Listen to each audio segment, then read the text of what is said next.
merupakan hari pertama persekolahan bagi sesi 2025 dan 2026.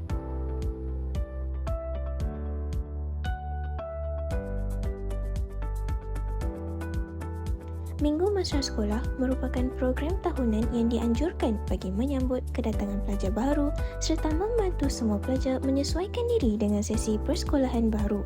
Program ini juga memberi peluang kepada pelajar lama untuk memperbaharui semangat pembelajaran serta membina hubungan yang lebih erat dengan rakan dan guru. Mari kita berpaling masa kepada aktiviti-aktiviti yang telah dijalankan sepanjang minggu ini. Pada hari Isnin, hari pertama sesi persekolahan dimulakan dengan perhimpunan rasmi. Pada hari Selasa pula, pelajar tingkatan 1 baharu bagi sesi 2025 dan 2026 telah mendaftar secara rasmi dan diberikan taklimat berkaitan sekolah.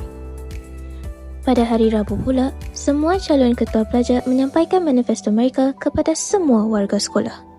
Pada hari Khamis, terdapat beberapa program yang telah dilakukan seperti Brain Gym, X-Break dan pendaftaran semua unit kurikulum termasuk kelab dan persatuan, sukan dan permainan dan unit uniform kepada semua pelajar dari tingkatan 1 hingga tingkatan 5. Dan akhir sekali, pada hari Jumaat merupakan hari kemuncak bagi pemilihan ketua pelajar melalui sistem pilihan raya sekolah.